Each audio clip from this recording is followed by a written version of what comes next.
¿Alguna vez te han tratado como si fueras invisible? ¿Como si no merecieras ni siquiera una mirada de respeto? Durante años, yo fui ese hombre en Palma de Mallorca. El mesero que servía champán de 1.000 € la botella a gente que ni siquiera sabía mi nombre. Pero hubo una noche, una maldita noche de verano, en que un magnate alemán me arrojó una copa a la cara para hacer reír a sus amigos. Me obligó a limpiar el suelo de rodillas mientras todos aplaudían. Esa noche juré que algún día ese hombre me suplicaría. Y lo hizo. 3 años después, ese mismo magnate estaba frente a mí, rogándome que le diera trabajo limpiando los baños del yate que ahora lleva mi nombre. Mi nombre es Dani Rivera, y esta es la historia de cómo un simple mesero de Mallorca se convirtió en el dueño de los sueños de un billonario. Quédate conmigo, porque cada palabra que vas a escuchar es verdad. Me llamo Daniel Rivera, pero todos me conocen como Dani. Nací hace 38 años en Palma de Mallorca, en un barrio donde el mar se ve a lo lejos, pero nunca es tuyo. Mi padre era pescador y murió cuando yo tenía 12 años, dejándonos a mi madre y a mí con una deuda que parecía imposible de pagar. Desde entonces, aprendí que en esta vida hay 2 tipos de personas: los que nacen con todo y los que nacen para servirles. Empecé a trabajar a los 14 años, primero en el mercado cargando cajas de pescado, después en un restaurante, lavando platos hasta que mis manos quedaban rojas y agrietadas. Pero yo no me quejaba, porque cada euro que ganaba era un euro menos de deuda, un euro más para las medicinas de mi madre, que sufría de diabetes y problemas del corazón. Ella era todo para mí, y yo era todo para ella. A los 20 años conseguí trabajo como mesero en uno de los hoteles de 5 estrellas de Palma. Era el tipo de lugar donde una noche costaba lo que yo ganaba en 2 meses. Aprendí rápido a sonreír aunque me doliera el alma, a decir sí señor aunque quisiera gritar, a ser invisible cuando convenía y visible solo cuando me llamaban. Así pasé casi 15 años de mi vida, 15 años sirviendo a gente que jamás me vio como un ser humano. Pero había algo que yo hacía en secreto, algo que nadie sabía. Cada centavo que me sobraba, lo invertía. Leía libros sobre finanzas, veía videos en internet sobre el mercado de valores, aprendía sobre criptomonedas cuando todavía nadie hablaba de ellas en España. Mis compañeros se reían de mí. Dani el mesero millonario, me decían con burla. Pero yo seguía, porque sabía que el conocimiento era la única forma de salir de ese círculo vicioso de pobreza. Los turistas ricos que venían a Mallorca eran de otro mundo. Alemanes, británicos, rusos, todos con tanto dinero que no sabían ni en qué gastarlo. Compraban yates como si fueran juguetes, alquilaban villas enteras solo por un fin de semana. Y nosotros, los trabajadores locales, éramos solo parte del paisaje, decoración humana para sus vacaciones perfectas. Entre todos esos turistas, había uno que destacaba por su arrogancia. Se llamaba Klaus Zimmermann, un magnate inmobiliario alemán que había hecho su fortuna comprando propiedades en toda Europa. En Mallorca era prácticamente el dueño de media isla, hoteles, restaurantes, clubes nocturnos, incluso playas que antes eran públicas, ahora tenían su nombre en los documentos.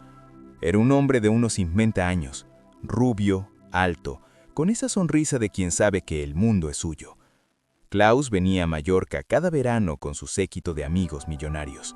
Se hospedaba en el hotel donde yo trabajaba y siempre pedía que yo fuera su mesero personal. Al principio pensé que era un cumplido. Qué ingenuo fui. Lo que Klaus quería era tener a alguien a quien humillar, a alguien que no pudiera defenderse, alguien como yo. Me trataba como un sirviente medieval. Chasqueaba los dedos para llamarme. Me gritaba si el vino no estaba a la temperatura exacta. Una vez me hizo traer y llevar el mismo plato 3 veces, porque no le gustaba cómo lo había puesto en la mesa. Y yo aguantaba porque necesitaba ese trabajo. Aguantaba porque mi madre dependía de mí. Aguantaba porque pensaba que no tenía otra opción. Pero todo tiene un límite, y mi límite llegó una noche de julio hace 3 años, una noche que cambiaría mi vida para siempre. Era viernes de noche y el club del hotel estaba lleno. Klaus había reservado toda la zona VIP para celebrar su cumpleaños. Había champán cristal, caviar iraní y más lujos de los que yo podría describir. Yo estaba de turno, sirviendo a su mesa, tratando de ser lo más eficiente posible. Klaus estaba particularmente alegre esa noche, rodeado de sus amigos y de varias mujeres jóvenes que claramente estaban ahí por su dinero. Todo iba bien, hasta que llegó el momento de servir el postre. Era un pastel especial que el chef había preparado, con oro comestible encima. Lo llevé con cuidado a la mesa y lo coloqué frente a Klaus. Él lo miró, lo examinó, y entonces hizo algo que nunca olvidaré. Tomó su copa de champán, todavía medio llena, y me la arrojó directamente a la cara. El líquido frío me golpeó como una bofetada, me entró en los ojos, me empapó la camisa, me dejó paralizado por un segundo. Y entonces escuché las carcajadas. Klaus y todos sus amigos estaban riendo como si fuera la cosa más graciosa del mundo. «Ups», dijo Klaus con esa sonrisa cruel. «Se me resbaló la mano. Será mejor que limpies eso, Dani». Yo estaba temblando, no de frío, sino de rabia. Pero antes de que pudiera reaccionar, Klaus sacó un billete de 50 euros y lo arrojó al suelo. «Toma», dijo, «para que te compres dignidad». Y entonces dijo algo que hizo que todos rieran aún más. «Ahora límpiate y límpialo, de rodillas. Quiero ver si un perro mallorquín sabe hacer trucos». Hubo un silencio incómodo entre algunos invitados, pero nadie dijo nada. Nadie me defendió, y mi supervisor, que estaba observando desde lejos, me hizo una seña de que obedeciera. Porque el cliente siempre tiene la razón, ¿verdad? Especialmente cuando ese cliente gasta en una noche más de lo que tú ganas en un año. Me arrodillé, tomé una servilleta y empecé a limpiar el champán del suelo. Cada pasada de la servilleta era como tragarse un trozo de mi propia alma. Podía sentir las miradas, podía escuchar los susurros y, sobre todo, podía escuchar la risa de Klaus resonando en mis oídos como un eco del infierno. Cuando terminé, me levanté sin mirar a nadie. Salí de esa sala con lo que me quedaba de dignidad y me encerré en el baño del personal. Ahí, frente al espejo, vi a un hombre que ya no reconocía. Un hombre con la camisa empapada de champán caro. Un hombre que había permitido que lo trataran como basura. Un hombre que estaba cansado de ser invisible. Lloré, no voy a mentir. Lloré de rabia, de impotencia, de vergüenza. Pero en medio de esas lágrimas, algo cambió dentro de mí. Ya no era tristeza lo que sentía, era determinación. Era ese fuego que se enciende cuando tocas fondo y te das cuenta de que lo único que puedes hacer es subir. Esa misma noche, después de mi turno, fui a hablar con mi supervisor. Le dije que no podía seguir trabajando en esas condiciones, que merecía respeto. Su respuesta fue clara. Si no te gusta, hay 100 personas esperando tu puesto. Y entonces me entregó mi liquidación. Me despidieron por actitud inapropiada con un cliente VIP. Salí de ese hotel a las 3 de la mañana, con una caja de cartón con mis cosas y un cheque que apenas cubría 2 meses de renta. Caminé por las calles vacías de Palma sintiendo que mi vida se había acabado. Tenía 35 años, sin trabajo, con una madre enferma que dependía de mí y con una rabia tan grande que no sabía qué hacer con ella. Pero entonces recordé algo que mi padre me había dicho antes de morir. «Dani, en esta vida los ricos ganan porque nosotros no sabemos las reglas de su juego. Pero si aprendes esas reglas, puedes vencer a cualquiera». En ese momento, caminando bajo la luna llena de Mallorca, decidí que iba a aprender esas reglas y que iba a usarlas para destruir a Klaus Zimmermann. Los primeros meses fueron los más difíciles de mi vida.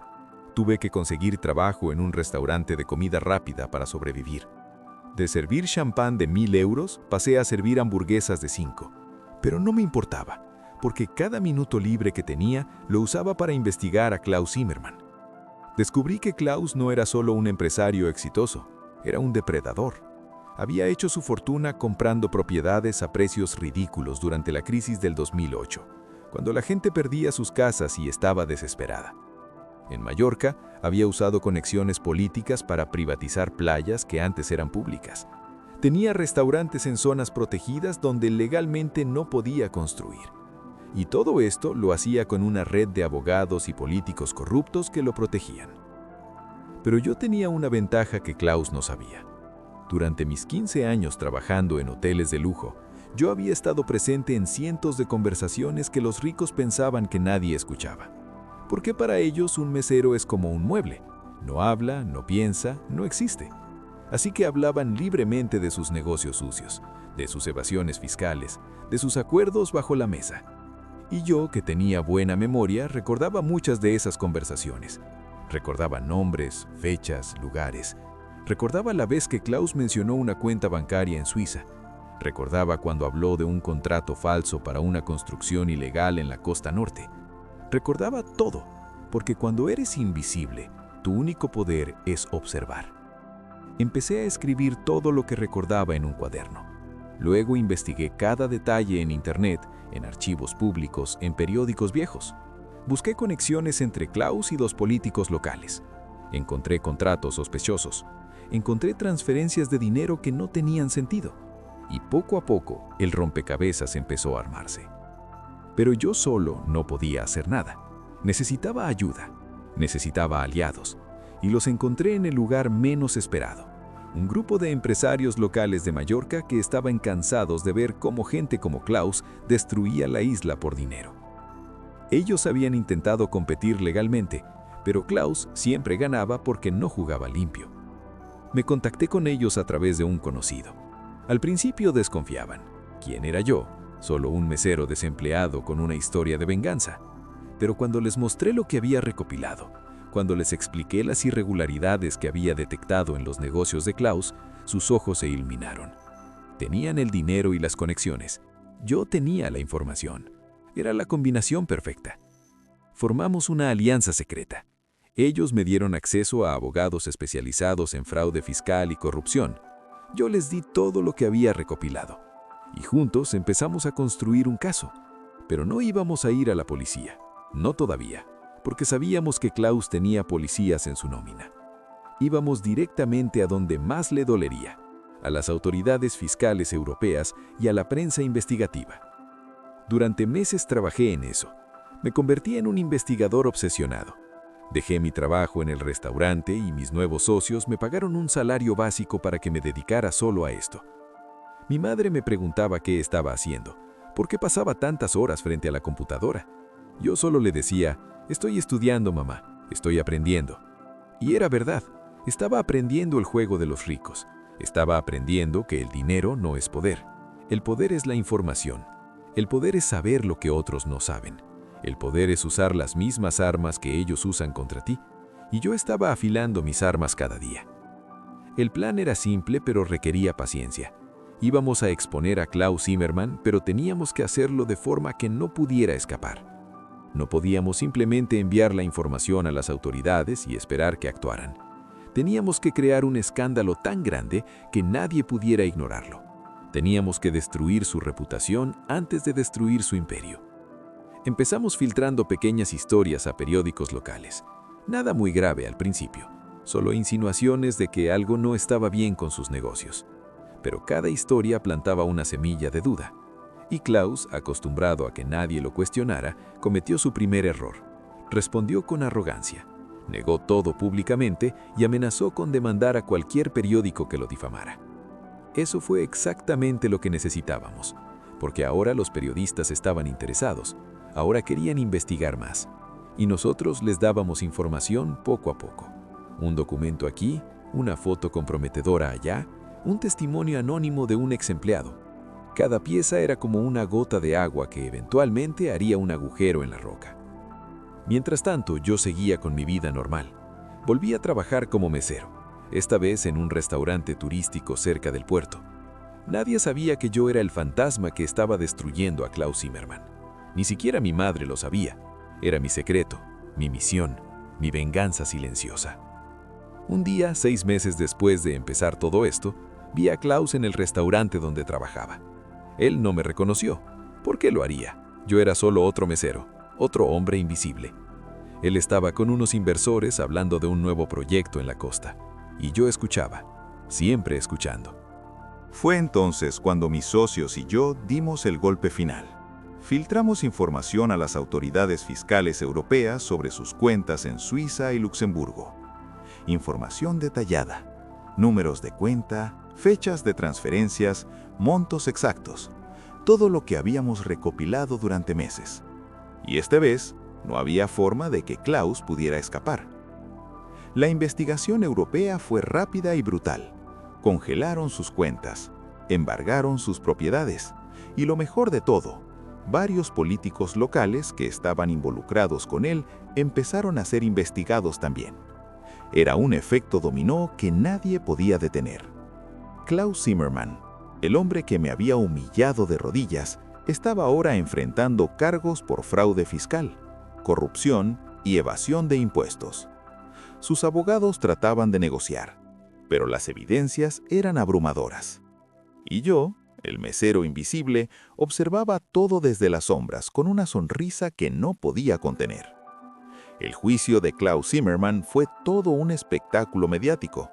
Los periódicos lo llamaban el Rey Caído de Mallorca. Las televisiones mostraban imágenes de sus propiedades siendo embargadas. Y la gente, la misma gente que antes lo admiraba, ahora lo despreciaba, porque nadie odia más a un rico que cuando descubre que ese rico es un ladrón. Durante todo el proceso, yo mantuve mi perfil bajo.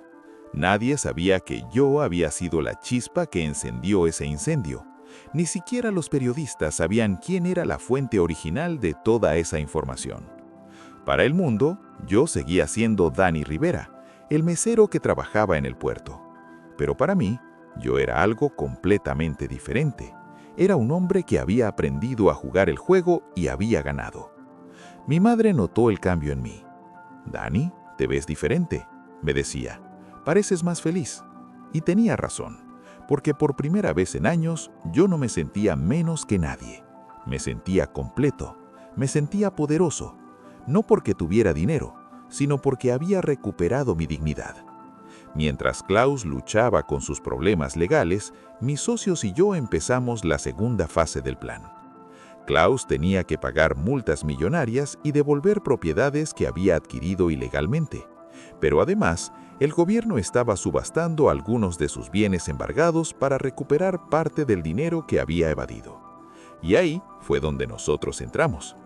Mis socios me ofrecieron algo que nunca imaginé: ser socio minoritario en su grupo de inversión. Me explicaron que sin mi información, ellos nunca habrían podido exponer a Klaus, y que como agradecimiento querían que yo fuera parte de lo que venía. Yo, que hace un año servía hamburguesas para sobrevivir, ahora estaba sentado en una mesa con empresarios millonarios hablando de inversiones. La vida da vueltas extrañas. El día del remate llegó en un martes de septiembre. Era una subasta pública de varios bienes de Klaus, incluyendo coches de lujo, propiedades y lo que más me interesaba, su yate. Ese maldito yate blanco de 20 metros de eslora que él había bautizado como Königen, reina en alemán, el símbolo perfecto de su arrogancia. La subasta se hizo en un salón del puerto deportivo. Había curiosos, periodistas y varios inversores interesados en las propiedades de Klaus. Yo llegué con mis socios, vestido con un traje que ellos me habían regalado. Me sentía extraño con esa ropa, pero también me sentía bien. Me sentía como alguien que merecía estar ahí. Las primeras propiedades se vendieron rápido. Un apartamento en la costa, un restaurante en el centro. Todo iba a precios muy por debajo de su valor real porque Klaus necesitaba dinero urgentemente para pagar sus multas y abogados. Y entonces llegó el turno del yate. El subastador comenzó. Lote número 15. Yate modelo Azimuth, 20 metros, año 2018. Nombre actual, Königen. Valor de mercado estimado en 1.200.000 euros.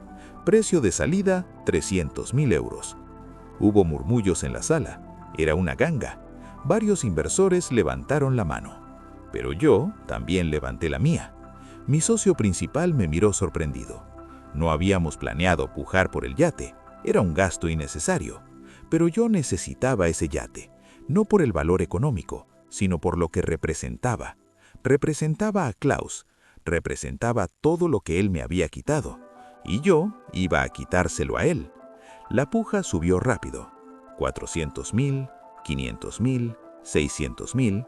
Cada vez que alguien ofrecía más, yo levantaba la mano. Mis socios me miraban preocupados, pero yo no paraba, porque esto ya no era solo negocios, era personal, era la última pieza de mi venganza. Finalmente, a 750.000 euros, todos los demás se rindieron. ¿Alguna otra oferta?, preguntó el subastador. Silencio. 1, 2, vendido al señor Daniel Rivera. El golpe del martillo resonó en la sala como un trueno. Y yo, Dani Rivera, el mesero que Klaus había humillado de rodillas, acababa de comprar su yate. La noticia de que yo había comprado el yate de Klaus se regó rápido. Los periódicos locales escribieron sobre el joven empresario mallorquín que había adquirido uno de los símbolos del lujo de la isla. Nadie sabía mi historia completa. Nadie sabía que hace solo 2 años yo servía hamburguesas para sobrevivir. Y yo no iba a contarlo, porque el verdadero poder está en lo que los demás no saben. Cuando fui al puerto a ver mi yate por primera vez, sentí algo indescriptible. Era enorme, blanco brillante, con acabados de madera y cuero. Subía de cuerpo y me paré donde Klaus solía pararse con su copa de champán mirando el atardecer. Y por primera vez, A las 10 en punto lo vi llegar. Caminaba diferente. Ya no tenía esa seguridad arrogante. Ahora caminaba con los hombros caídos, con la mirada en el suelo. Llevaba jeans viejos y una camisa arrugada. Cuando se acercó al yate y me vio, se detuvo en seco. Sus ojos se abrieron de par en par. Me había reconocido. ¿Tú?, murmuró. Yo bajé del yate y caminé hacia él lentamente. «Hola, Klaus», le dije con calma. «¿Viniste por el trabajo?» Él me miraba como si estuviera viendo un fantasma. «No puede ser», dijo. Tú eres el mesero, el que yo...» Se quedó callado, porque incluso él se daba cuenta de lo que había hecho. «El que tú humillaste», completé la frase por él. «El que obligaste a limpiarte el suelo de rodillas». «Sí, soy yo.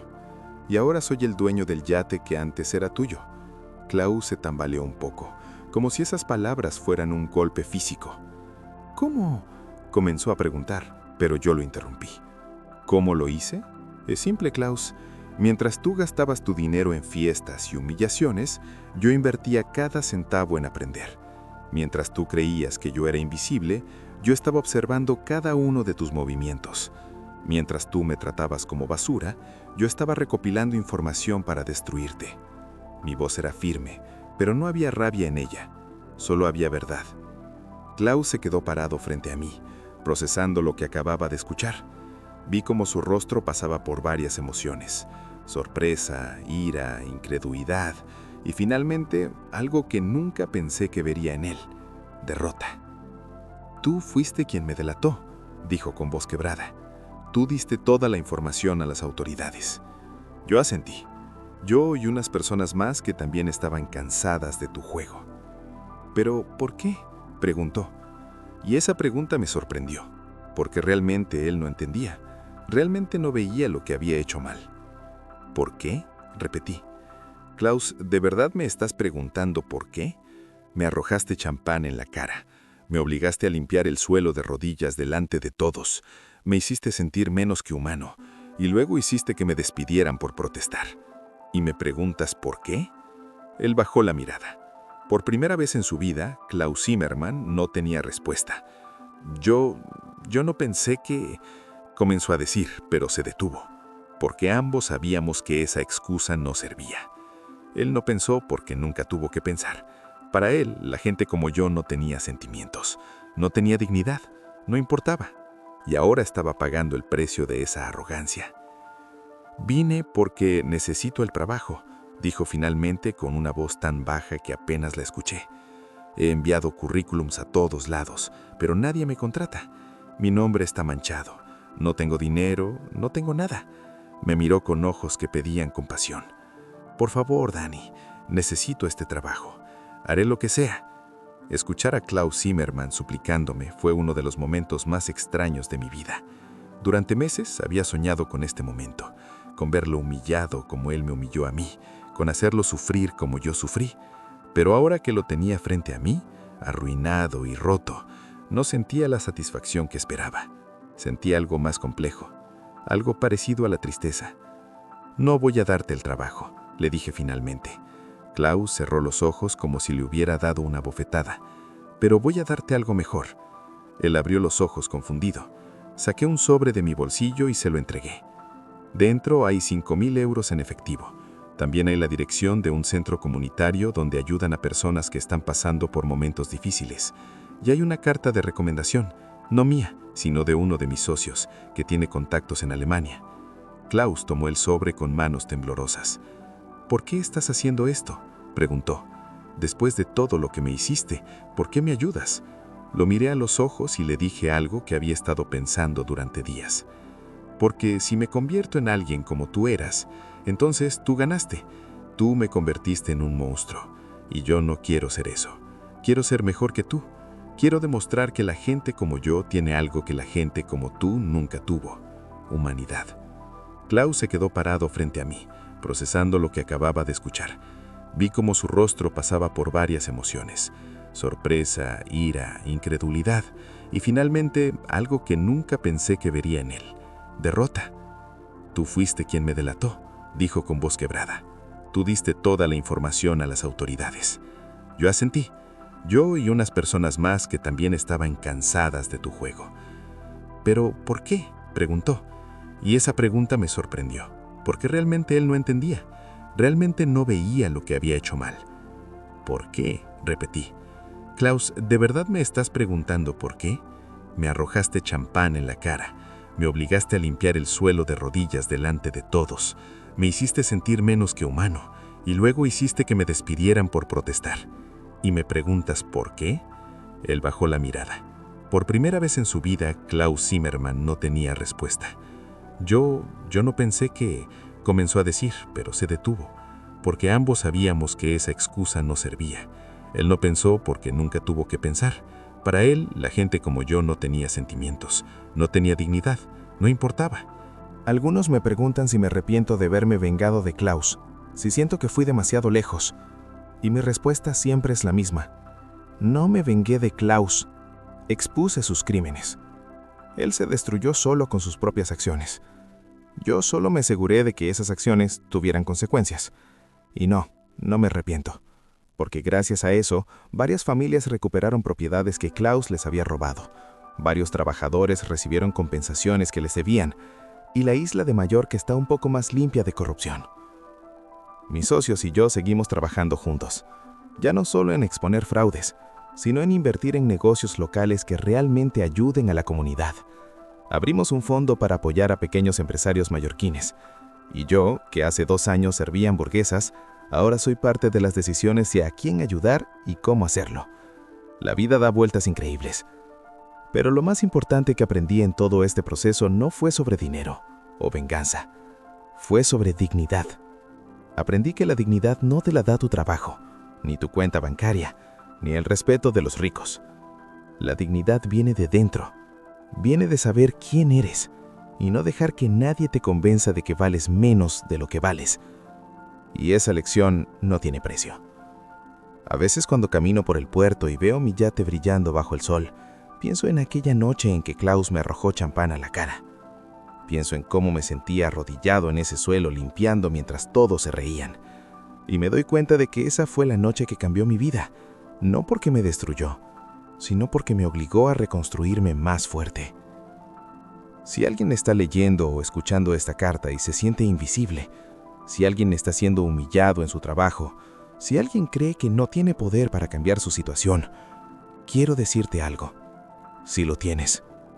Tal vez no ahora, tal vez no mañana, pero si usas tu inteligencia, si observas, si aprendes, si te niegas a rendirte, eventualmente encontrarás tu momento.